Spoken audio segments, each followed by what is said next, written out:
অরাজনৈতিক দাওয়াতি এবং আধ্যাত্মিক সংগঠন হেফাজতে ইসলাম বাংলাদেশের সম্মানিত যুগ্ম মহাসচিব এবং ঢাকা জামিয়া রহমানিয়ার সম্মানিত সুযোগ্য শাইখুল হাদিস মজলুম আলেমে দ্বীন জাতীয় বীর আল্লামা মামুনুল হক সাহেব দামাত বরকাতুহুল আলিয়া, আল্লামা মামুনুল হক সাহেব দামাত বরকাতুহুল আলিয়াকে আজকের প্রধান বক্তার গুরুত্বপূর্ণ বক্তব্য পেশ করার জন্য আমি বিনীত অনুরোধ জানাচ্ছি।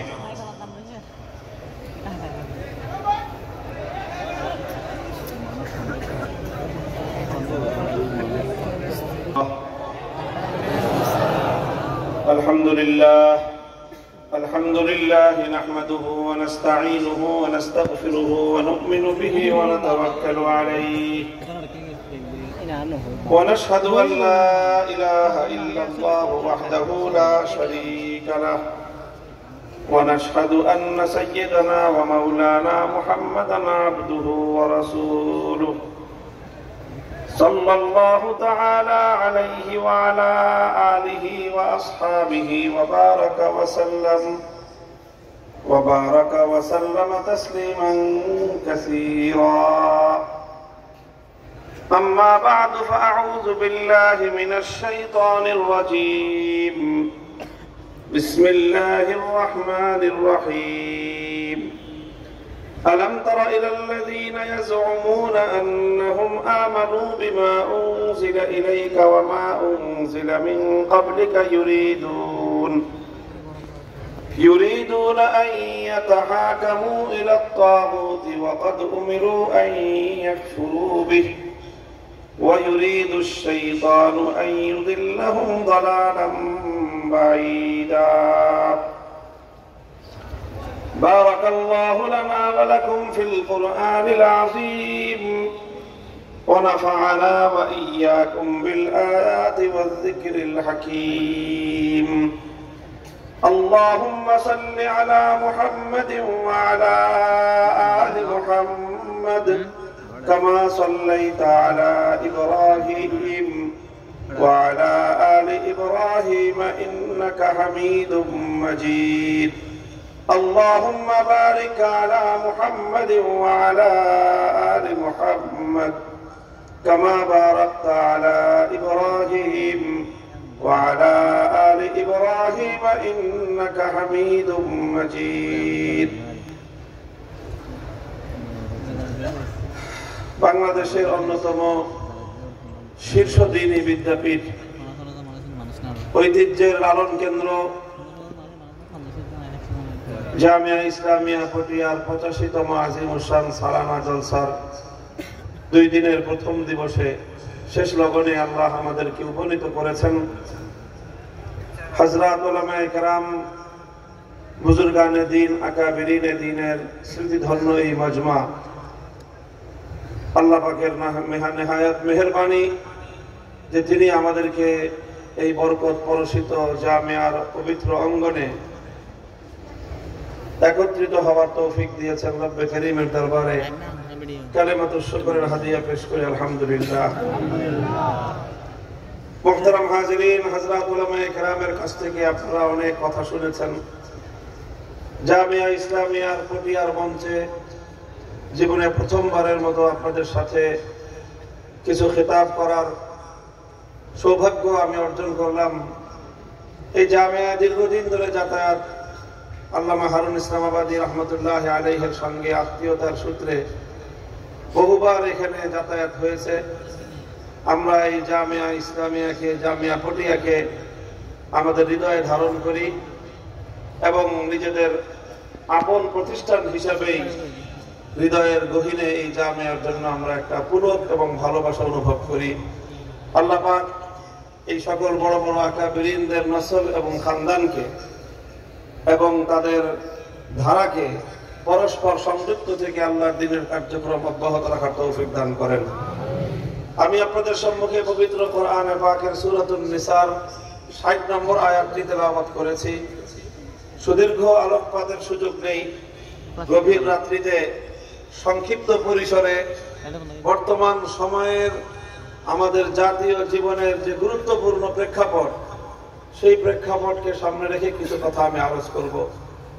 আপনারা বিভিন্ন মাধ্যমে, বিশেষ করে যোগাযোগ মাধ্যম, সামাজিক যোগাযোগ মাধ্যমে আমাদের বক্তব্য হয়তো শোনার সুযোগ আপনাদের হয়, শুনে থাকেন, এবং আমি কি ধরনের কথা সাধারণত বলি সেটাও আপনাদের অনেকেরই জানা আছে। নানা বিষয়ে ওলামায়ে কেরাম কথা বলেন। দ্বীন এবং ইসলামের প্রত্যেকটা শোবার সম্পর্কে জাতিকে সঠিক দিক নির্দেশনা দেওয়া ওলামায়ে কেরামের মজমুই জিম্মাদারি। আমরা কেউ দ্বীনের এক একটা শোবা নিয়ে আমরা এক একজন কাজ করি, এক একজন কথা বলি। সেই সূত্রে তাকসিমে কার, কর্মবন্টনের যে ফিতরি নিজাম, কর্মবন্টন এবং তাকসিমে কারের যে আল্লাহ রাব্বুল আলামিনের সৃষ্টিগত যেই সিস্টেম, সেই ধারায় সাধারণত সমাজ এবং রাষ্ট্রের অসঙ্গতির বিষয়গুলোকে চোখে আঙ্গুল দিয়ে দেখিয়ে দেওয়াকে আমি আমার নিজের জীবনের অন্যতম ব্রত হিসেবে গ্রহণ করেছি। এবং আমি আপনাদের কাছে দোয়া চাই, যদিও এই কাজটা অনেক কঠিন কাজ, আল্লাহ পাক রব্বুল আলামিনের সাহায্যে এ পর্যন্ত করে আসছি। আগামী দিনেও আমাদের বড়দের তত্ত্বাবধানে, তাদের দিক নির্দেশনায় এ দায়িত্ব যেন সুচারুরূপে আঞ্জাম দিয়ে যেতে পারি। আল্লাহ যেন আমাকে হকের পথে অটল এবং অবিচল রাখেন। সমাজ এবং জাতীয় জীবনের গুরুত্বপূর্ণ বিষয়গুলোতে উলামায়ে কেরামের পক্ষ থেকে দিক নির্দেশনা যদি না থাকে, তাহলে কওম এবং মিল্লাত গভীর সংকটে নিপতিত হবে। মানুষ একসময় বাতিলকে হক মনে করতে আরম্ভ করবে এবং মানুষ একসময় তাদের জাতীয় জীবন থেকে ইসলামকে নির্বাসনে পাঠিয়ে দিবে। জাতীয় জীবনে যখন ইসলাম নির্বাসিত হবে, ব্যক্তিগত জীবনে ধর্ম এবং দ্বীন পালন করা সম্ভব হবে না। এই জন্য আমরা পরিষ্কার ভাষায় বলছি যে যেখানে অসঙ্গতি দেখব, যেখানে কোরআন এবং সুন্নাহ বিরোধী কার্যকলাপ দেখব, জীবনের কি পরিণাম হবে সেই পরিণাম নিয়ে ভাবার আগে নিজের উপর আল্লাহ এবং তার রাসূলের পক্ষ থেকে অর্পিত দায়িত্ব পালনে আমরা সচেষ্ট হব। সমাজ এবং রাষ্ট্রের যে কোনো অসঙ্গতির বিষয়ে আমরা কথা বলবো, রাষ্ট্র এবং রাজনীতি নিয়ে কথা বলবো। অন্যায় এবং অবিচার দেখলে প্রতিবাদ আমরা করবই। কোরআন সুন্নাহ বিরোধী কার্যকলাপ হলে জীবনের পরিণাম কি হবে ভাববার সুযোগ আমাদের নাই। সে বিষয়ে অন্যায়ের প্রতিবাদ করেই আমাদের জিম্মাদারি।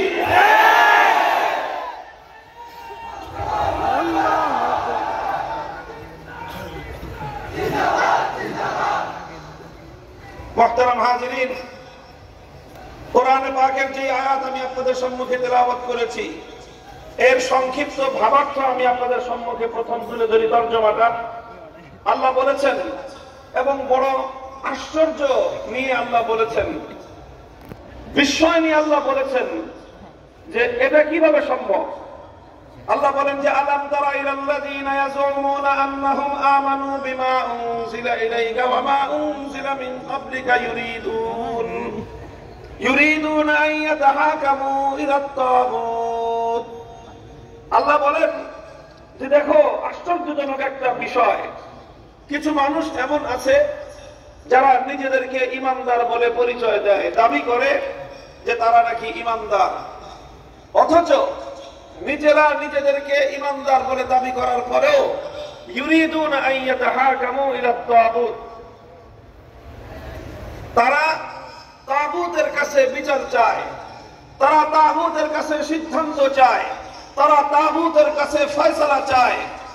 আল্লাহর কোরআনের এই আয়াতের মর্ম এবং ভঙ্গি হলো এই যে যারা আল্লাহর উপর ঈমানদার হতে পারে তারা কোনোদিন তাগুতের সিদ্ধান্ত মানতে পারে না। একজন মানুষ আল্লাহর উপরে ঈমানদার হবে, তাগুতের সিদ্ধান্ত মানবে, আল্লাহর উপর বিশ্বাসী হবে, তাগুতকে মেনে নিবে। আলো আর অন্ধকার যেমন একত্রিত হতে পারে না, রাত আর দিন যেমন একত্রিত হতে পারে না, আল্লাহর উপর একত্ববাদে বিশ্বাসী ঈমানদার কোশ্চিনকাল তাগুতকে মেনে নিতে পারে না। এটাই কোরআনের এই আয়াতের অর্থ। শুধু এই আয়াত নয়, কোরআনে পাকের সূরাতুল বাকারা আরো বিভিন্ন জায়গায়, অনেক জায়গায় একই মর্ম আল্লাহ পাক রব্বুল আলামিন বিভিন্ন আঙ্গিকে বর্ণনা করেছেন। আল্লাহ বলেছেন, قد تبين الرشد من الغي فمن يكفر بالطاغوت ويؤمن بالله ফাকাদ ইসতামসাকা বিল উরওয়াতিল উসতা তাবায়ানা আর-রুশদু মিনাল গায়্যি। সত্য এবং মিথ্যা স্পষ্ট, হক এবং বাতিল স্পষ্ট, সঠিক পথ এবং ভুল পথ স্পষ্ট। ফামান ইয়াকফুর বিত-তাগুত ওয়া ইউমিন বিল্লাহ, যে তাগুতকে অস্বীকার করবে আর আল্লাহর উপর ঈমান আনবে সেই সরল এবং সঠিক পথকে ধারণ করলো। অর্থাৎ আল্লাহর উপরে ঈমান তখনই গ্রহণযোগ্য হবে একজন মানুষ তাগুতকে যখন অস্বীকার করবে। আর একজন মানুষ যখন তাগুতকে স্বীকার করবে সে ব্যক্তি জীবনে অনেক কিছু হতে পারে, হাজি গাজি ফাজি হতে পারে, ঈমানদার হতে পারে না। কোরআন পরিষ্কার বলেছে, আল্লাযীনা আমানু ইউকাতিলুনা ফী সাবিলিল্লাহ ওয়াল্লাযীনা কাফারু ইউকাতিলুনা ফী সাবিলিত তাগুত। যারা ঈমানদার তারা লড়াই করে আল্লাহর পথে, যারা কাফের মুশরিক বেঈমান তারা লড়াই করে তাগুতের পথে। আল্লাহর পথ ভিন্ন, তাগুতের পথ ভিন্ন। ঈমানদারের কাজ আল্লাহর পথে লড়াই করা, বেঈমানের কাজ তাগুতের পথে লড়াই করা। হক আর বাতিলের লড়াই চিরন্তন লড়াই, হক আর বাতিলের দ্বন্দ্ব চিরন্তন দ্বন্দ্ব। ঈমানদারকে কুফরের বিরুদ্ধে লড়তেই হবে, লড়তে লড়তে জীবন দিতে হলে জীবন দিতে হবে। তবুও তাগুতের সামনে, বেঈমানের সামনে, কুফরের সামনে মাথা নত করবার সুযোগ নাই।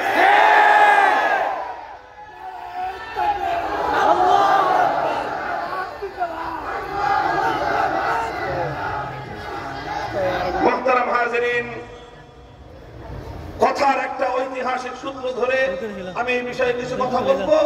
সেই আলোচনায় যাওয়ার আগে আমাকে তাগুতের পরিচয় দিতে হবে। কোরআনে পাকের বহুল ব্যবহৃত একটা শব্দ হলো আত-তাগুত। মা হুয়া আত-তাগুত, মা মানে তাগুত, এর ডেফিনিশন, এর সংজ্ঞা এবং এর পরিচয় সকল মুফাসসিরিনগণ আলোচনা করেছেন। কাদিমান ওয়া হাদিসান, সাহাবায়ে কেরামের যুগ থেকে নিয়ে বর্তমান কালের কোরআন গবেষক এবং মুফাসসিরিনে কেরামগণ তারা সকলে তাগুতের যে পরিচয় দিয়েছেন সেই পরিচয়ের সারমর্ম হলো এই। প্রথমে বুঝেন গায়রুল্লাহ, বুঝেন আপনারা? বুঝেন গায়রুল্লাহ? গায়রুল্লাহ মানে কি বলেন? গায়রুল্লাহ মানে কি? আল্লাহ ছাড়া। গায়রুল্লাহ মানে এই পৃথিবীতে আল্লাহ ছাড়া যা আছে সবই কি? আল্লাহ ছাড়া যা আছে সব গায়রুল্লাহ। আল্লাহ হলেন একা আর বাকি সব হলো গায়রুল্লাহ। তাগুত বলা হয় কোন গায়রুল্লাহকে যদি আল্লাহর আসনে বসানো হয় অথবা কোন গায়রুল্লাহ যদি আল্লাহর আসনে বসে তাহলে সেই গায়রুল্লাহকেই বলা হয় তাগুত। কথাটা বোঝা গেল? তাগুতের পরিচয় বুঝতে হবে, কারণ আজ আমাদের সমাজকে তাগুতের অক্টোপাস থেকে মুক্ত করে তাওহীদের বুনিয়াদের উপর গড়বার সময় এসেছে আমাদের। আজ স্কুল কলেজ ইউনিভার্সিটির ছেলেরা তারা ঈমান এবং কুফরের পার্থক্য বুঝবার চেষ্টা করতেছে, তারা তাওহীদ এবং শিরকের পার্থক্য বুঝবার চেষ্টা করতেছে। তারা তাগুতের দলকে ত্যাগ করে আল্লাহর দলে যোগদান করার জন্য উন্মুখ হয়ে আছে। টেকনাফ থেকে তেতুলিয়া বিপ্লবের জন্য আজ বাংলার মাটি উর্বর হয়ে আছে। এই সময়ে প্রস্তুতি গ্রহণ করতে হবে। আল্লাহর জমিনে আরেকটা বিপ্লব করতে হবে। সেই বিপ্লব হবে তাওহীদের বিপ্লব, সে বিপ্লব হবে ইসলামের বিপ্লব, সে বিপ্লব হবে আল্লাহর জমিনে আল্লাহর কোরআনের শাসন কায়েম করার বিপ্লব।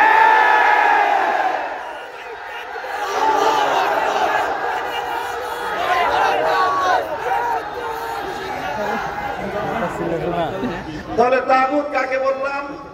যেই গায়রুল্লাহ আল্লাহর আসনে বসে, যেই গায়রুল্লাহকে আল্লাহর আসনে বসানো হয় তাকেই বলা হয় তাগুত।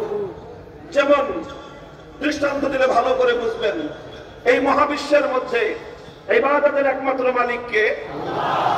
লা ইলাহা ইল্লাল্লাহ, নাই কোনো মাবুদ এক আল্লাহ ছাড়া। সমস্ত ইবাদতের মালিককে?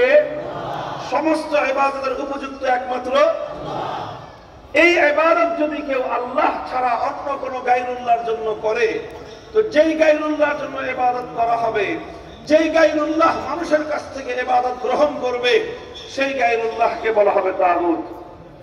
যেরকম সেই যুগে লাত, মানাত, উজ্জা, হুবাল এই সকল দেবতার পূজা মানুষ করত, অথচ ইবাদত করা উচিত একমাত্র কার জন্য? আল্লাহকে বাদ দিয়ে যখন মানুষ লাত, মানাত, উজ্জা, হুবালের পূজা করলো, তখন লাত, মানাত, উজ্জা আর হুবাল এই দেবতাগুলোকে আল্লাহর আসনে সমাসীন করা হলো। গায়রুল্লাহকে যখন আল্লাহর আসনে বসানো হয়, তখন সেই গায়রুল্লাহকে বলা হয় তাগুত। এটাকে বলা হয় তাগুত। আর এই ইবাদতের মধ্যে, ইবাদত এটা একমাত্র নির্ধারিত কার জন্য? যেই বিষয়টা আল্লাহর জন্য এককভাবে নির্ধারিত, সেটাকে আল্লাহর জন্যই নির্ধারিত রাখা, এটার নাম হলো তাওহীদ। এর নাম কি? তাওহীদ। তাহলে একমাত্র আল্লাহর জন্য ইবাদত করা, এটাকে বলা হয় তাওহীদ ফিল ইবাদাহ। এটা হলো তাওহীদ ফিল ইবাদাহ। ইবাদতের মধ্যে আল্লাহর একত্ববাদ।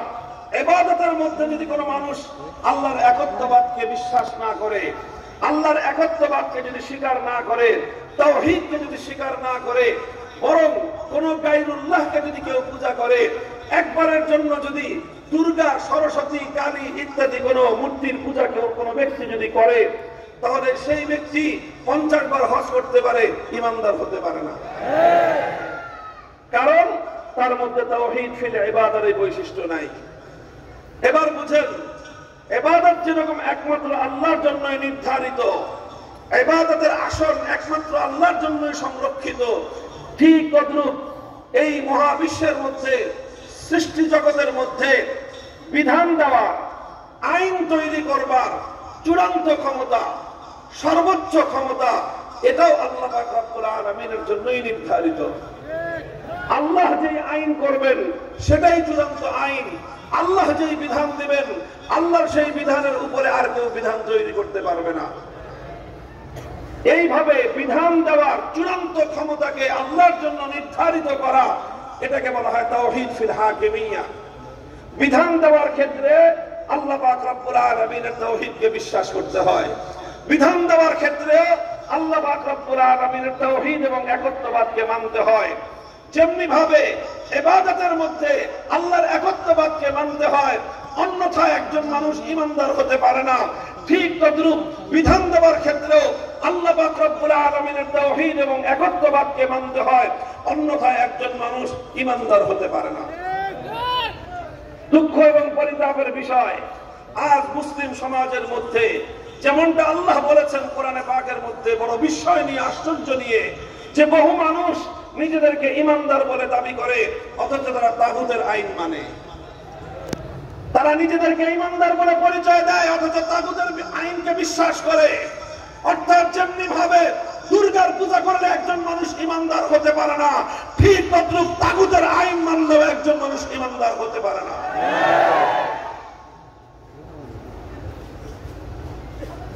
কথাটা লক্ষ্য করে বুঝেন যে আইন তৈরি করবার সর্বোচ্চ ক্ষমতা কার? কেউ প্রশ্ন করতে পারেন, তাহলে মানুষ কি কোনো আইন তৈরি করতে পারবে না? এই প্রশ্নের জবাব হলো, যাহা মানুষও আইন তৈরি করতে পারবে, বিধান তৈরি করতে পারবে, তবে মানুষের যে কোনো আইন, মানুষের যে কোনো বিধান, আল্লাহ পাকের যে কোনো আইন বা বিধানের সঙ্গে যদি কন্ট্রাডিক্টেড হয়ে যায়, যদি বিপরীত হয়ে যায়, সাংঘর্ষিক হয়ে যায়, সঙ্গে সঙ্গে মানুষের বানানো আইন বাতিল বলে গণ্য হবে। মানুষ আইন তৈরি করতে পারে, তবে আল্লাহর আইনের অধীনে থেকে মানুষ আইন তৈরি করতে পারে।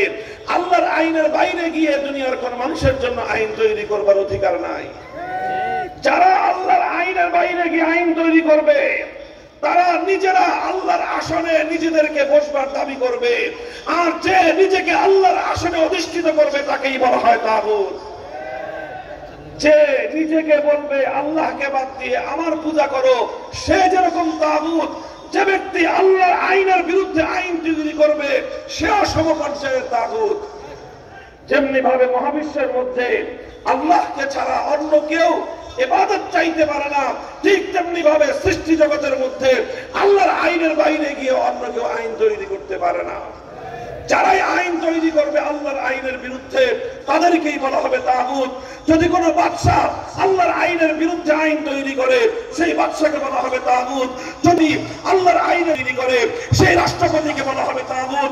যদি কোনো প্রধানমন্ত্রী আল্লাহর আইনের বিরুদ্ধে আইন তৈরি করে সেই প্রধানমন্ত্রীকে বলা হবে তাগুত। যদি কোনো মন্ত্রী পরিষদ আল্লাহর আইনের বিরুদ্ধে কোন আইনকে অনুমোদন দেয় সেই মন্ত্রী পরিষদকে বলা হবে তাগুত। যদি কোনো বিচার ব্যবস্থা কোন বিচারপতি যদি আল্লাহর আইনের বিরুদ্ধে কোন আইনকে তৈরি করে কোন আইনকে সমর্থন করে সেই বিচার ব্যবস্থা সেই বিচারককে বলা হবে তাগুত। যদি কোন আইন পরিষদ কোন সংসদ যদি আমার আল্লাহর কোন আইনের বিরুদ্ধে কোন আইন তৈরি করে সেই সংসদকেও বলা হবে তাগুত।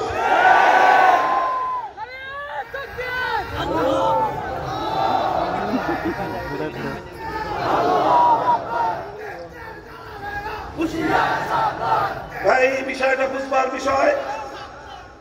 বিষয় স্লোগানও দিতে হবে, তার আগে বুঝতে হবে। আজ অত্যন্ত গুরুত্বপূর্ণ এই বিষয়টা আমি আমার প্রজন্মের আলেমদেরকে বোঝাবার চেষ্টা করছি। ছাত্রদেরকে ধারণ করতে হবে আজকে ঈমান এবং কুফরের পার্থক্য, তাওহীদ এবং শিরকের বিধানের এই পার্থক্যটা বুঝতে হবে। তাগুতের সঙ্গে আজ তাওহীদকে একাকার করে মুসলিম সমাজের মধ্যে শুধু লক্ষ লক্ষ নয় কোটি কোটি মুসলমান নামধারী মানুষ ঈমান হারা তাগুতে বিশ্বাসী হয়ে জাহান্নামের পথে চলছে, অথচ সমাজ এবং নিজেরা তাদেরকে ঈমানদার বলে মনে করতেছে। আল্লাহ এই অভিশাপ থেকে মুসলিম উম্মাহকে হেফাজত করেন। মুহতারাম হাজিরিন, মুসলিম সমাজের মধ্যে এই অভিশাপ ছিল না। আল্লাহর আইনের বিরুদ্ধে কোন মানব রচিত কোন আইন কোন বিধান মুসলিম সমাজের মধ্যে থাকবে এই অভিশাপ একটা দীর্ঘ সময় পর্যন্ত মুসলিম সমাজে ছিল না। খায়রুল কুরুনে ছিল না, খেলাফতে রাশেদার যুগে ছিল না, খেলাফতে বনু উমাইয়ার যুগে ছিল না, খেলাফতে বনু আব্বাসিয়ার যুগে ছিল না। সর্বপ্রথম এই আল্লাহর বিরুদ্ধে আইন তৈরি করে সেই আইনের দ্বারা মুসলিম সমাজকে পরিচালনা করার এই অভিশপ্ত কুফরি ধারা মুসলমানদের মধ্যে চালু করলো তাতারি সম্প্রদায়। এই তাতারিরা চেঙ্গিস খানের চেলাচামুন্ডারা মুসলমানদের খেলাফতের রাজধানী বাগদাদকে ধ্বংস করলো। মুসলিম বিশাল সাম্রাজ্যকে দখল করে মুসলমানদের উপর চেঙ্গিস খানের বানানো আইন তারা আল্লাহর আইনকে উৎখাত করে সেই জায়গায় চেঙ্গিসি আইনকে তারা বাস্তবায়ন করলো। আর মুসলিম সমাজের মধ্যে সর্বপ্রথম এই অভিশপ্ত ধারা চালু হলো। এই অভিশপ্ত ধারা চালু হওয়ার পর মুসলমানদের আলেম সমাজ, মুসলমানদের মুজাহিদিন মিল্লাত অনেক ত্যাগ স্বীকার করেছেন, কোরবানি দিয়েছেন, রক্ত দিয়েছেন, জীবন দিয়েছেন, তাগুতি ব্যবস্থার সামনে মাথা নত করেন নাই। অসংখ্য অগণিত উলামায়ে কেরাম জীবন দিয়েছেন, বহু মুসলমানদের শাহাদাত বরণ করতে হয়েছে। শাইখুল ইসলাম ইবনে তাইমিয়া রাহমাতুল্লাহি আলাইহি ৬ বার কারাবরণ করেছেন, কিন্তু তাগুতের আইনের সামনে মাথা নত করেন নাই। জিহাদ করেছেন, রক্ত দিয়েছেন, জীবন দিয়েছেন। শাহাদাতের রক্তের বিনিময়ে এক সময় তাতারিরা পরাস্ত হয়েছে, তাদের উপর ইসলাম এবং মুসলমানরা বিজয়ী হয়ে আবার মুসলিম সমাজের মধ্যে আল্লাহর আইনের শাসন তারা ফিরিয়ে এনেছিলেন। তাতারিরা অনেক ধ্বংস হয়েছে, কিছু তাতারিরা ঈমান গ্রহণ করে মুসলমান হয়ে গিয়েছে। মুসলমানদের সমাজ থেকে আল্লাহর আইনকে উৎখাত করে সেই জায়গায় মানব রচিত আইনের দ্বারা সমাজকে পরিচালনা করবার এই অভিশপ্ত ধারা দুনিয়া থেকে মুসলমানরা আবার বিলুপ্ত করে দিয়ে আবার সেই সোনালী ধারা তারা ফিরিয়ে আনলেন। খেলাফতে ওসমানিয়া কায়েম হলো। দীর্ঘ শতাব্দীর পর শতাব্দী পর্যন্ত খেলাফতে ওসমানিয়ার মাধ্যমে মুসলিম জাতি, মুসলিম উম্মাহ আল্লাহর আইনের দ্বারা শাসিত হলো। এরপরে 18 শতকে এসে 18শো শতাব্দীতে এসে পশ্চিমা ইউরোপিয়ান সাম্রাজ্যবাদ ইসলামী বিশ্বের বিভিন্ন ভূখণ্ড দখল করলো। আমাদের পাক ভারত উপমহাদেশ সহ পৃথিবীর বিশাল অঞ্চল দখল করলো ব্রিটিশ সাম্রাজ্যবাদ। মুসলমানদের আফ্রিকা সহ বিস্তীর্ণ অঞ্চল দখল করে নিল ফ্রান্সীয় সাম্রাজ্যবাদ। বিস্তীর্ণ মুসলিম অঞ্চল দখল করে নিল ইতালীয় সাম্রাজ্যবাদ। ইতালি, ফ্রান্স এবং ব্রিটিশ সাম্রাজ্যবাদ মুসলমানদের বিশাল এলাকা দখল করে নিল।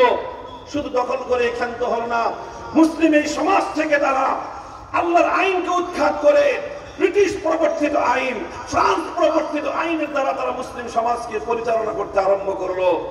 এই ছিল মুসলমানদের মধ্যে আবার এই কুফরি তাগুতি শাসন ব্যবস্থার অভিশাপ মুসলমানদের উপর চেপে বসলো।